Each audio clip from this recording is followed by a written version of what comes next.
আজ একটা মিথোলজির গল্প বলবো।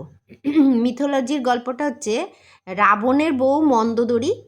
মন্দোদরী আগের জন্মে কে ছিলেন, কিভাবে তিনি মন্দোদরী হলেন বা কিভাবে তিনি মানুষ জন্ম পেলেন, সেই গল্পটাই আজকে আমি বলবো। এটা মিথোলজির গল্প, সেই মন নিয়েই সবাই শুনবেন।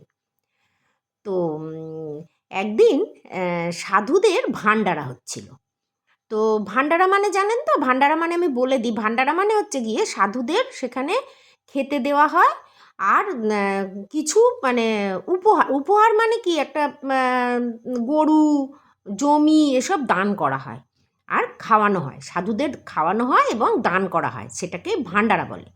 তো সেরকম সাধুদের ভাণ্ডারা হচ্ছে। তো সেখানে সাধুদের জন্য ক্ষীর তৈরি করা হয়েছে, গরম ক্ষীর। তো গরম ক্ষীর তৈরি করে রাখা হয়েছে, আরও অনেক সব রান্নাবান্না করা হয়েছে, তার মধ্যে ক্ষীরটা হয়েছে।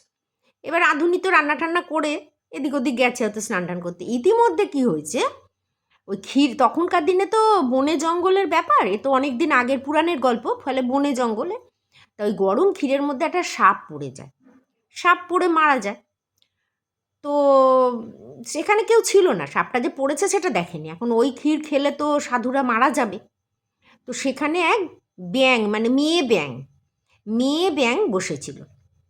সে দেখলো যে রে, কেউ তো জানতে পারবে না বিষাক্ত সাপ, তাহলে ক্ষীরটা খেয়ে তো সমস্ত সাধু মারা যাবে, এত ভয়ানক একটা খারাপ জিনিস হবে, পাপ হবে। তখন ব্যাঙটা কী করলো, যখন আবার ওই মানে রাঁধুনি ফিরে এলো এবং সাধুরা সব খেতে বসেছে, সবাইকে খাবার পরিবেশন করা হচ্ছে, সেই সময় যখন ঠিক মানে সব খাওয়াটা হয়ে গেছে, শেষে ক্ষীর দেওয়া হবে। তো যখন ক্ষীরটা নিয়ে এসেছে, ক্ষীরটা সবাইকে দেবে, ইতিমধ্যে ওই মেয়ে ব্যাঙটি কী করেছে, লাফ দিয়ে সেই ক্ষীরের মধ্যে পড়ে গেছে। পড়লো ইচ্ছা করেই, মানে ওদের চোখের সামনে ওদেরকে দেখালো গরম ক্ষীর। ব্যাঙটা তো মারা গেল। কিন্তু ওরা বললে, এ বাবা, ব্যাঙ তো ব্যাঙ পড়েছে, অতএব এই ক্ষীর তো দেওয়া যাবে না সাধুদের। তো ক্ষীর কাউকে দেওয়া হলো না। কিন্তু ক্ষীরটা ফেলতে গিয়ে দেখলো ভিতরে একটা বিষাক্ত সাপ পড়ে আছে। তখন কিন্তু সাধুরা মন্ত্র বলে জানতে পারলো যে ওই ব্যাঙটি তাদের বাঁচানোর জন্যই মানে এই কাজটি করেছে। তো তারা খুব প্রসন্ন হলেন।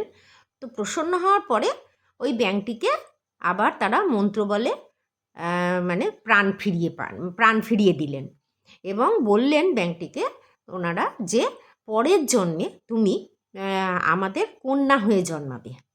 হ্যাঁ, তুমি এ জন্ম ব্যাঙ জন্ম তুমি পেয়েছো, তো কন্যা হয়ে জন্মাবে। তো বললো ঠিক আছে। বললো তারপরের জন্মে ওই সাধুদের কন্যা হয়ে জন্মেছিলেন মন্দোদরী। মন্দোদরী নাম ছিল ওনার, উনি কন্যা হয়ে জন্মেছিলেন এবং পরবর্তীকালে রাজা রাবণের সঙ্গে তার মানে বিয়ে হয়েছিল। কিন্তু মন্দোদরী, রাবণ যেরকম একটা বদমাইশ টাইপের ছিল, কিন্তু মন্দোদরী তা ছিলেন না। অন্তত রামায়ণে তো তাই বলা আছে, মন্দোদরী কিন্তু খুব ভালো ছিলেন। তিনি কিন্তু বারবার রাবণকে নিষেধ করেছিলেন যে এই কাজ না করতে, এই কাজ করা উচিত নয়, কিন্তু রাবণ শোনেনি। সেটাও আরেকটা গল্প আছে, তিনি শোনেননি যে তিনি রামের হাতেই বধ হতে চেয়েছিলেন। যাই হোক, সেটা একটা অন্য গল্প, আমি অন্য একদিন বলবো। তো আজকে এই মিথোলজির গল্পটা আপনাদের বললাম। পরের দিন দেখা হচ্ছে। নমস্কার, জয় শ্রীকৃষ্ণ, রাধে রাধে।